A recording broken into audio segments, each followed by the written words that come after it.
Abre comigo a tua Bíblia, Salmo 66, a gente vai ler o versículo 10 ao versículo 12. É o nosso versículo-chave da nossa palavra nessa manhã. Seremos breves, em nome de Jesus. Não quero ocupar todo o tempo do seu domingo, mas eu tenho uma palavra do céu para o teu coração, então eu te peço que você se atente e deixa Jesus plantar uma semente no teu coração. Salmo 66, versículo 10 diz assim: pois tu, ó Deus, nos provaste. Eu vou te fazer uma pergunta antes de eu continuar lendo. Quem provou? Diga Deus. Diga comigo, Deus. Aula de português. Quem é o sujeito dessa frase? Dessa oração? Deus. Pois tu, ó Deus, nos provaste, tu refinaste como se faz com a prata. Tu nos deixaste cair na armadilha, puseste uma pesada carga nas nossas costas, fizeste com que os nossos inimigos cavalgassem sobre a nossa cabeça, passamos pelo fogo e pela água, porém, ao final, nos trouxeste para um lugar espaçoso. Fecha teus olhos, curva tua cabeça. Pai Santo, obrigado por essa manhã. Te apresento esse momento de palavra e eu clamo ao Senhor pela tua glória nesse lugar. Nós já experimentamos da tua presença, nós sabemos que o Senhor está aqui, porque durante o louvor nós fomos completamente cheios, durante a palavra de oferta nós fomos impactados. Mas eu te peço, Espírito Santo, continua ministrando em nossos corações e que todo e qualquer espírito maligno aqui presente, eu te dou uma ordem agora no nome de Jesus, pega todas as tuas coisas e sai agora em nome de Jesus. E que o Espírito Santo, somente o Espírito Santo, tenha a liberdade de ministrar nos nossos corações. Em nome de Jesus. Você pode dizer amém? Glória a Deus. O título da palavra de hoje é Forjados no Fogo. Olha para o teu irmão e fala assim: nós somos forjados no fogo. Não, mas fala com ânimo, ânimo. Diga, nós somos forjados no fogo. Forjados no fogo. Quantos aqui já, por curiosidade ou então conhecimento, já viram como funciona o processo de uma forja? Quem sabe o que é uma forja? Às vezes eu estou falando forja e você nem sabe o que é. Quantos? Fala aí, levanta a mão. Quem sabe, curiosidade, já viu? Nunca. Só eu. Vocês nunca viram Discovery Channel? Que tem desafio de fogo? Aqueles cuteleiros, eles fazem faca, fazem espada. Nunca viu? Aí já ficou mais fácil. O processo da forja é algo impressionante. O forjador, ele pega um bloco de metal, ele pega um metal bruto, e ele olha aquilo e ele fala assim: rapaz, isso aqui tem valor, sabe? Isso aqui é valioso. Se eu trabalhar direitinho, se eu fizer o processo certo, isso aqui vai virar algo valioso, grandioso. E aí ele pega aquele pedaço de metal, ele bate, esquenta, bate de novo, esquenta de novo, bate mais uma vez, aí esmerilha, leva na máquina, passa na esmerilhadeira e volta, e amola, e afina, e bate, estica, solda. E quando você acha que já está quase pronto, ele esquenta de novo, bate de novo, leva tempo, o metal apanha, mas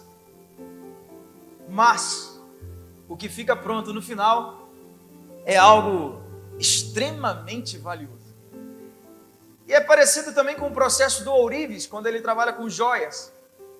Ele olha aquele pedaço de ouro, tem valor, não é verdade?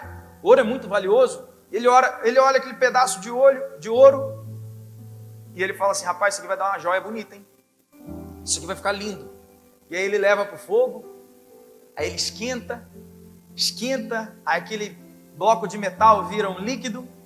Aí ele começa a catar as impurezas, ele vai tirando as impurezas, até ficar o ouro mais puro. E aí ele vai, deixa aquilo esfriar, começa a bater naquele negócio, começa a dar forma. Aí quando tem uma forma, ele lixa, tira todas as imperfeições. E aí quando ele olha assim, ele começa o processo de polimento, até chegar na plenitude da forma que o artista olhou quando era só um bloco. Interessante, né? No nosso caso é da mesma forma. Deus olha para nós somos um bloco de metal precioso. Olha para o seu irmão, com um olhar de profeta, com um sorriso bonito no rosto. Fala assim: você é um bloco de metal precioso? Você é um bloco de metal precioso? Você é um bloco de metal precioso? Deus olha para nós, Ele enxerga a joia que pode ser, e Ele fala assim: rapaz, o Gabriel dá uma boa joia. Ele olha e fala assim: Suelen dá uma boa joia. Só que eu preciso fazer um processo, preciso levar para a forja. E aí ele leva para o fogo. E aí ele começa a derreter a gente. E a gente começa a derreter. E ele começa a arrancar as imperfeições. Não é assim? Quando as imperfeições saíram, a gente está o mais puro possível. Ele nos dá uma forma. E aí ele bate. Aí bate, para a gente ter aquela forma bonita. E aí quando ficam umas arestas, umas imperfeições assim, umas pontas cortantes, ele vai lá e pega uma lima, pega uma lixa e começa a lixar e arrancar aquilo que não deveria estar ali. E aí quando você acha que acabou, ele olha e fala assim: não, ainda falta o polimento. E aí ele vai te dar o polimento, até você chegar na forma perfeita que você foi projetado para ser. Deus olha para nós e fala assim: rapaz, o meu filho dá uma joia bonita. E eu preciso começar o processo de formação. E o processo de formação, ele tem algumas partes, digamos assim. Alguns passos. O processo de formação, ele passa pela purificação. A purificação é exatamente quando o artista, ele pega o metal, leva ao fogo, ele se torna líquido e aquilo que é mais impuro sobe. E aí o artista começa a tirar aquilo. Começa a tirar e vai ficando mais puro. E aí o próximo passo que vem é a formatação. Ele leva para um molde. E ele bota você lá dentro do molde. E aí você vai pegar aquela forma bonita. E aí de vez em quando ele tem que dar umas batidas para esticar. E aí ele te leva para o processo de normalização. O próximo processo é a normalização. Você já foi purificado, você já está na forma. Só que agora você precisa ser normalizado. Você tem algumas imperfeições, algumas crateras, algumas cavidades, alguns arranhões. E aí ele vai pegar uma lima. Quem sabe o que é uma lima? Uma lima é uma ferramenta que ela lixa e ela arranca pedaço. E aí ele vai, pega a lima e começa a arrancar pedaço e começa a normalizar. Você começa a ficar com uma superfície normal, alinhada. E após isso ele vem com um processo de polimento. Agora você já está puro, moldado, normalizado, e agora ele vai te polir, para você pegar brilho, para você ficar bonitão, para você ficar bonitona. E aí ele pega uma outra lixa, mais fina, e ele começa a lixar, por fim uma cera, e aí você tem um processo da plenitude. A plenitude é ser a joia perfeita e cumprir o propósito pelo qual você foi criado. Me perdoa pelo barulho, daqui a pouquinho acaba. Nossos irmãos são uma bênção. Mas o que eu quero deixar para você nessa manhã é que nós precisamos passar pelo processo da forja. E o que nós lemos aqui em Salmos foi exatamente esse processo. Exatamente. O salmista começa dizendo assim: pois tu, ó Deus, nos provaste. Tu nos refinastes, como faz com a prata. Tu nos deixastes cair em armadilha. Ou seja, existem momentos que nós estamos passando por uma forja, em que Deus nos permite entrar no fogo, em que Deus nos permite entrar em armadilhas, para que nós sejamos moldados, preparados e entregues à plenitude do propósito que Ele nos chamou. Quantos compreendem isso? Eu estou com compreende, me perdoa. Compreende. É por causa da escola. Mas acontece que muitas das vezes a gente não quer entender dessa forma. Muitas vezes a gente não quer entender que existe um processo pelo qual Deus nos chama.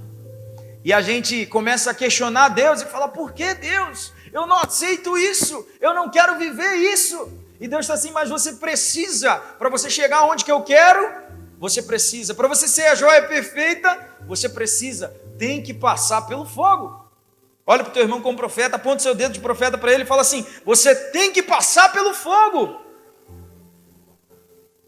1 Pedro 4, versículo 12, lê comigo. Nós vamos ler o 12, 13, 14, 15 e 16.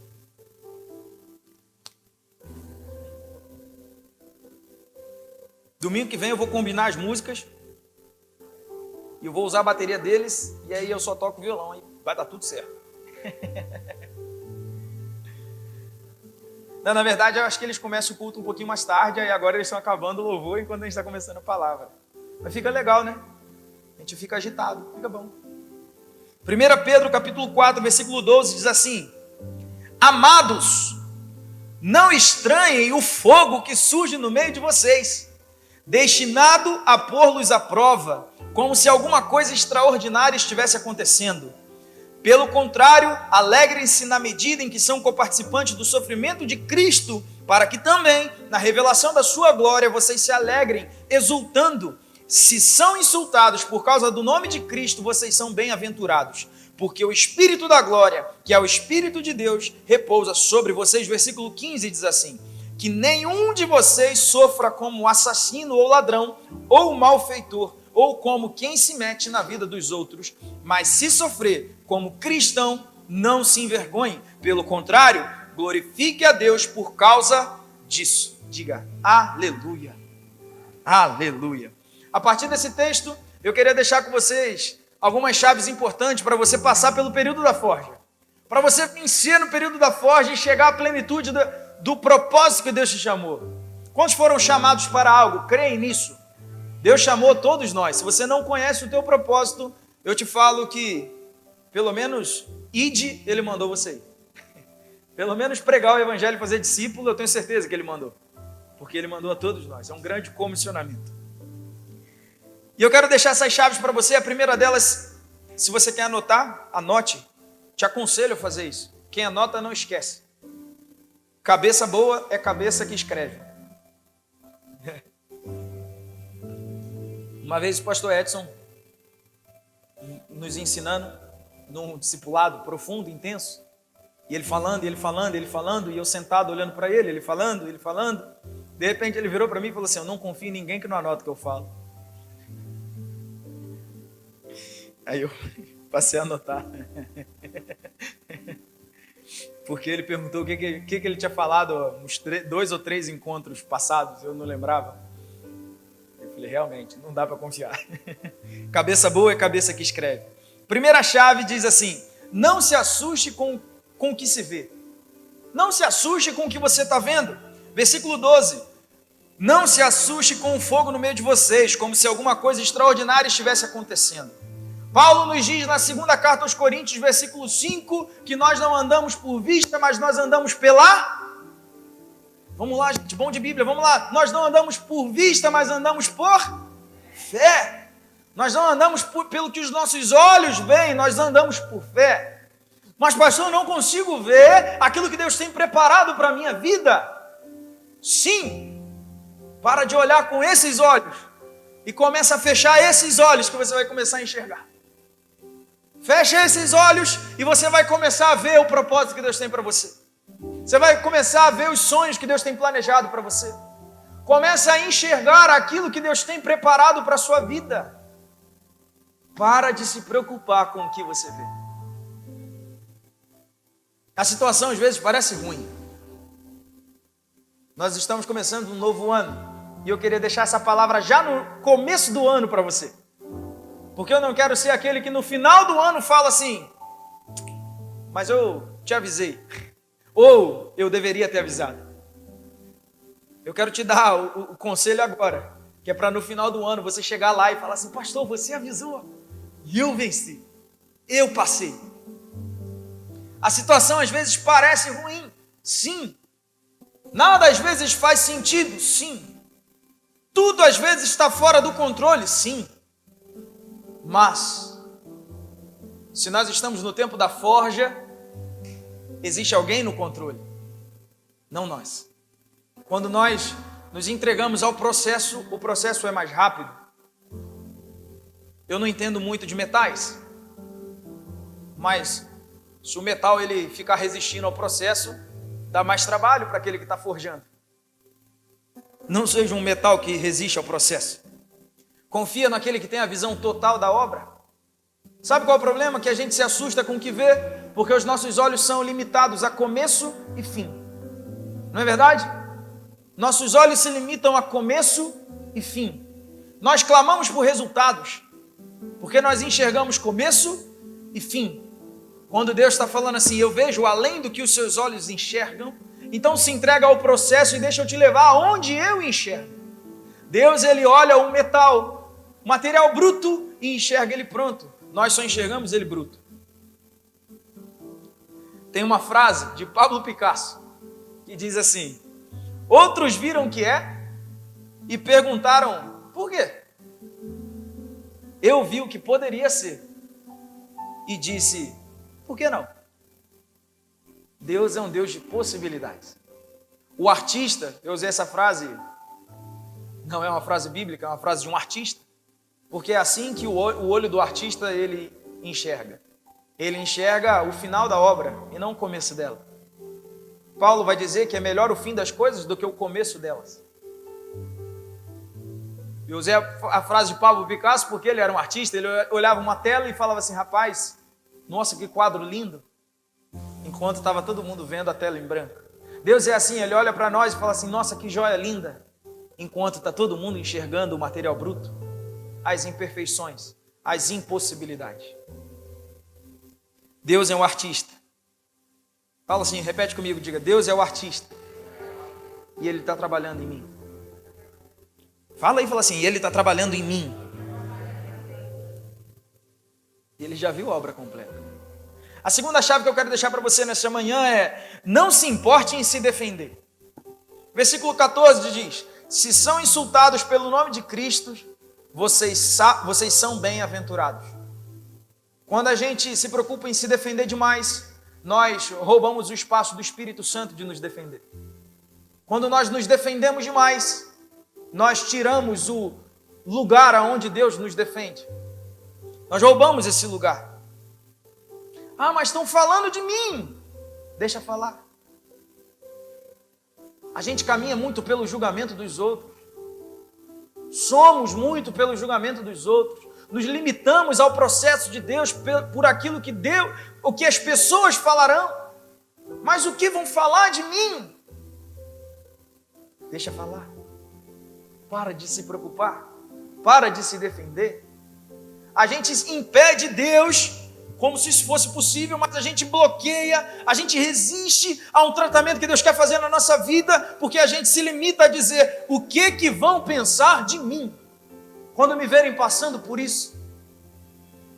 Nossa, pastor, mas a gente está reunido numa sala temporária, como igreja, falando como igreja, deixa falar, porque aquele que vê o resultado é Deus, não nós.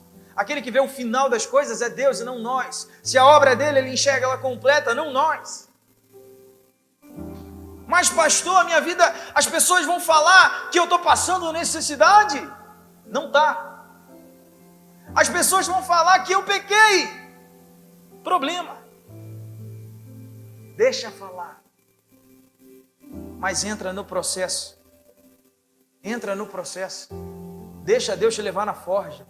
Quanto mais rápido você se submeter à forja, mais rápido você sai dela pleno. Pleno. E o versículo 14 continua dizendo que o Espírito da glória habita em você. Ah, mas as pessoas vão usar o processo que eu estou vivendo para falar mal de mim, pastor. Vão mesmo. Deixa eu contar um negócio para você. Vão mesmo. Vão falar. Mas o problema não é nosso. A gente continua seguindo a vida e falando assim, Deus me faz passar por onde o Senhor quer que eu passe. O povo no deserto, o povo escolhido de Deus, o povo de Israel, o povo escolhido, todos sabiam, o povo escolhido de Deus. E o povo estava caminhando no deserto. E o povo caminhando no deserto. Como pode o povo escolhido de Deus caminhando no deserto? Sem destino, sem lugar. Não importa. Porque era preciso passar por aquele período de forja para se tornar realmente o povo escolhido de Deus. O Senhor é quem te defende. Ei, vou falar para você mais uma vez. O Senhor é quem te defende. Salmos 33, versículo 20 diz assim: nossa alma espera no Senhor, nosso auxílio e escudo, nele o nosso coração se alegra, pois confiamos no seu santo nome. Quantos confiam no santo nome de Deus aqui? Confiamos no seu santo nome. Terceira chave que eu quero deixar para você. Tenha certeza que o que você está passando é escolha de Deus. Essa é uma chave importante. Tenha certeza do que o que você está passando é uma escolha de Deus. Versículo 15 diz assim: que nenhum de vocês sofra como assassino ou ladrão, ou malfeitor, ou como quem se mete na vida dos outros. Ei, se você está passando por um processo, um deserto, uma luta, seja como você queira chamar, mas um período que não está muito legal, tenha certeza que o que você está vivendo é porque Deus está permitindo que você viva, e não é porque você está colhendo o que você plantou.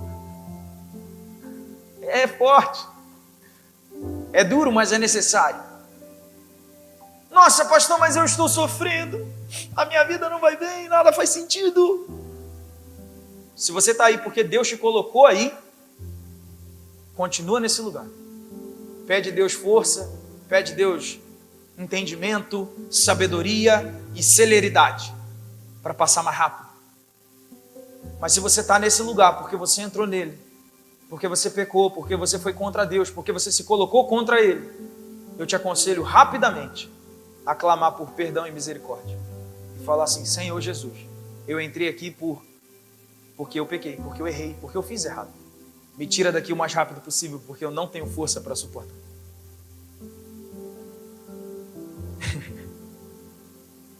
Quantos estão entendendo o que eu estou falando? Não entra no deserto por culpa sua. Não entra em provações por culpa sua. A gente fica clamando por milagres. Milagres inatingíveis. Nós clamamos por milagres. Porque nós fizemos coisas que não deveríamos fazer. Nós entramos num buraco e nós clamamos por um milagre para que Deus nos tire de lá. Para vencer a prova. Quando Deus está falando assim: não tem milagre, não tem prova, não tem vitória, tem arrependimento. Quando você arrepender, eu te arranco daí. Assim se vence períodos onde nós entramos lá. Agora, se você entrou, assim como José, te lançaram no poço, se assim como José, te prenderam, é um período que Deus está permitindo que você passe. Só confia no processo, porque Deus vai te tirar de lá. Aí a vitória vem, aí o milagre acontece. Amém? E a quarta chave que eu quero deixar para você: não tenha vergonha do processo. Não tenha vergonha. Versículo 16: mas se sofrer como cristão, não se envergonhe. Pelo contrário, glorifique a Deus por causa disso. Ei, não tenha vergonha. Se Deus te colocou aí, não tenha vergonha. Estou vivendo mesmo, eu estou passando mesmo. Estou passando por isso mesmo. Não se envergonhe do processo. Filipenses 1, versículo 20 e 21 diz assim: minha ardente expectativa e esperança é que em nada serei envergonhado, mas que com toda a ousadia, como sempre, também agora, Cristo será engrandecido no meu corpo, quer pela vida, quer pela morte. Porque para mim, o viver é Cristo e o morrer é lucro.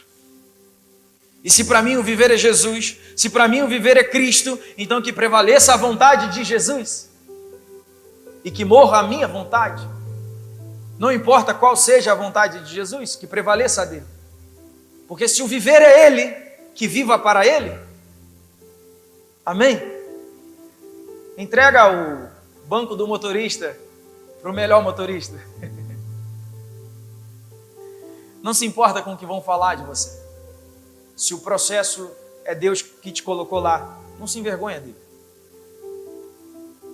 Não se envergonha dele. Falei na quinta-feira aqui, eu falei sobre dependência quinta-feira. Dei uma breve palavra sobre dependência. E eu mudei a minha oração de uns tempos para cá, minha forma de falar com Deus. Comecei a entender mais sobre dependência, comecei a buscar mais sobre dependência. Dependência é algo sobrenatural e poderoso. É uma chave que é loucura para quem não entende, mas ela é poderosa para quem vive. Eu mudei a minha oração. Antes eu orava assim: Senhor, eu quero milhões. Senhor, eu quero riquezas. Senhor, eu quero carros. Senhor, eu quero casas. Senhor, eu nasci para reinar em vida. Sabe essas pregações assim? Você nasceu para reinar em vida. Tua palavra diz que eu comerei o melhor dessa terra. Minhas orações eram assim, clamando e brigando com Deus. Eu não entendo. Por quê? Porque nada está fazendo sentido. Porque tudo está dando errado. Se a tua palavra diz assim. Essa era a minha oração. E aí eu parei. Eu entendi sobre dependência e parei de condicionar Deus à minha vontade. Porque quando a gente não entende dependência, a gente começa a fazer orações condicionando Deus à nossa vontade. Eu quero, eu posso, eu vou. Só que Deus não se condiciona à nossa vontade, e a gente se frustra com Ele, e a gente começa a fazer orações de briga com Deus, dizendo: por quê? Eu não consigo, eu não posso, eu não alcanço. Só que entender dependência é você fazer oração assim: eu gostaria, se o Senhor quiser. Eu gostaria de ter, se for da tua vontade. Mas se eu não tiver, nada vai mudar entre eu e você. Isso se chama dependência. É uma oração perigosa, sabe? Mas quando você passa a entender dependência, você passa a viver ela. E aí você começa a entender que quanto menos você exige de Deus e mais se dá, mais Ele te abençoa. É impressionante. É impressionante. É poderoso. Quanto mais a gente repete a oração perigosa de João Batista, que eu diminua e que o Senhor cresça. Quanto mais nós clamamos dessa forma, mais Ele nos abençoa. É impressionante. É uma matemática reversa. Pamela está dando aula de matemática agora. Deus me livre entrar na sala dela. Não gosto de matemática. Olha, não importa o que falarão de você.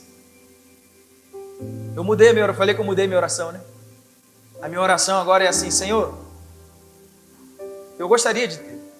Eu quero ter uma boa casa, quero ter uma boa condição financeira, eu quero dar o melhor para os meus filhos, quero dar o melhor conforto para a minha família. Eu oro assim, falo: Senhor, que nesse 2025 me abençoa nisso, que eu tenha isso, que eu tenha aquilo. Eu oro assim. É bom, nós oramos assim. Só que eu falo assim: ainda que eu não tenha nada disso, ou que eu não tenha mais nada, eu vou continuar fazendo aquilo que o Senhor me chamou para fazer, com o mesmo sorriso e a mesma alegria. Ainda que eu pregue para multidões, ou numa igreja bem pequenininha, eu vou continuar com o mesmo sorriso, a mesma empolgação e a mesma alegria. Faça essa oração para Deus. Diga assim: Senhor, eu vou continuar sendo a mesma pessoa, porque nada está em jogo em troca da sua vontade. Nada. Para de condicionar a sua vontade a Deus e passa a viver a vontade de Deus em nós. Se condiciona a vontade dele e aí a gente vence. Para de se envergonhar com o processo. Olha para o seu irmão como profeta. Dá um sorriso para ele, para ela. Fala assim: se submeta ao processo. E para a gente fechar, a última chave que eu quero deixar para você é: alegre-se, porque o dia do Senhor virá. Ei, vou falar mais uma vez e você vai dar um glória a Deus. Ó. Alegre-se, porque o dia do Senhor virá. Glória a Deus. Versículo 13 diz assim: pelo contrário, alegrem-se na medida em que são coparticipantes dos sofrimentos de Cristo, para que também, na revelação de sua glória, vocês se alegrem exultando. Aleluia! Alegrem-se por estar passando pela forja. Alegre-se. Pastor, mas isso é loucura. Rapaz, os mais doidos são os crentes. Você não sabe disso? A gente é tudo doido. Nunca percebeu que a gente anda na rua e quem vê acha que a gente é doido? Você está falando sozinho. Não é assim? Às vezes a gente está andando, começa a chorar. Começa a chorar andando e falando e chorando, e os outros olham e falam, rapaz, mas aquele ali, se aquele pessoal da camisa de força passar, leva. Tem certeza? Você nunca percebeu? Nunca percebeu que a gente passa num lugar assim, que a gente sonha com aquele espaço, a gente vai lá e fica botando a mão e falando que vai ser nosso? Nunca fez isso? Isso não é doideira, não? Isso é loucura, gente. A gente é o mais doido que tem. Lá em Nurque, tinha uma escola assim, e a gente ficava falando que aquela escola ia ser nossa, da nossa igreja. Aí o pastor Igor falou assim, a palavra do Senhor diz que tudo que a gente botar a planta do pé vai ser nosso. Todo dia ele passava do lado da escola, ia lá, subia no meio-fio da escola, andava assim, descia. O que você está fazendo? Para onde eu botar a planta do pé vai ser nossa, eu já estou botando o pé aqui. Isso é loucura, a gente é doido. Somos alegres no meio do processo de Deus.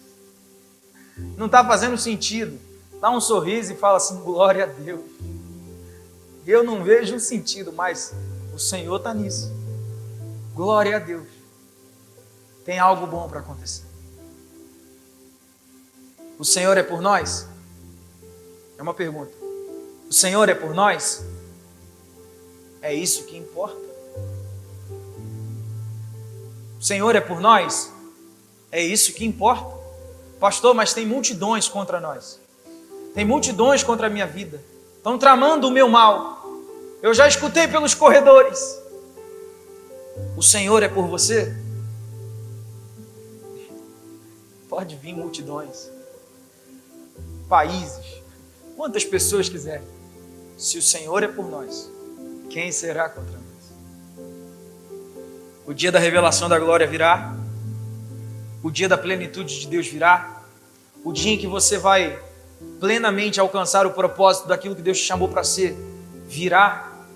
E você, como uma linda joia que Deus te preparou para ser, será. Processo passa. Olha aqui para mim, deixa eu falar para você, ó. Processo passa. Passa. Processo passa. Tempo de choro passa. Já vivemos alguns, você sabe disso, você também. Processos passam. Nós precisamos entender se fomos nós que entramos nele ou Deus que nos colocou lá.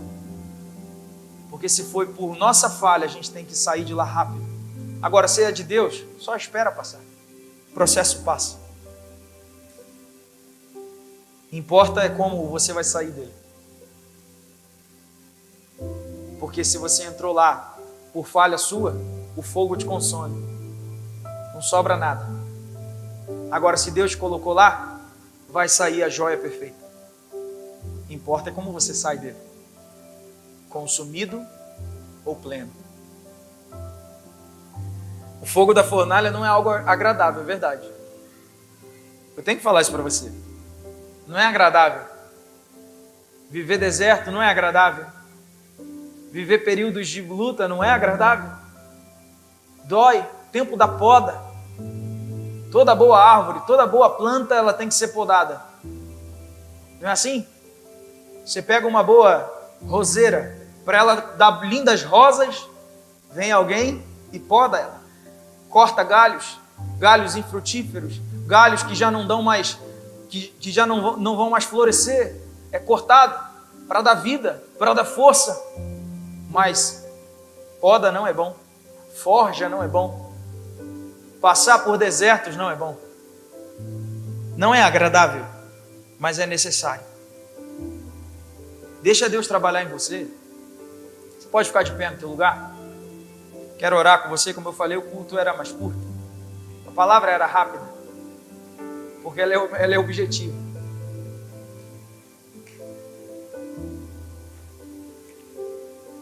Feche os teus olhos nesse momento.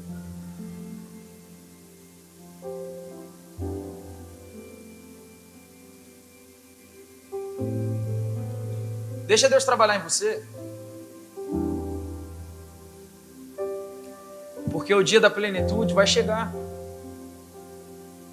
Eu gostaria de te convidar com seus olhos fechados, você falar com o Pai nessa manhã.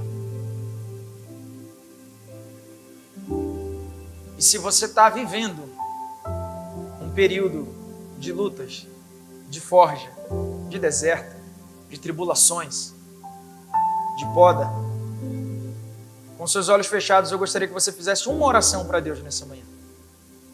Ia perguntar para Ele, falar assim: Senhor Jesus, me mostre se eu estou nisso porque eu entrei ou foi o Senhor que me colocou. Faça essa oração nessa manhã, na sua particularidade. Diga assim: Jesus, me mostra se eu entrei nisso por falha minha ou se o Senhor colocou eu aqui nesse lugar para poder ser tratado.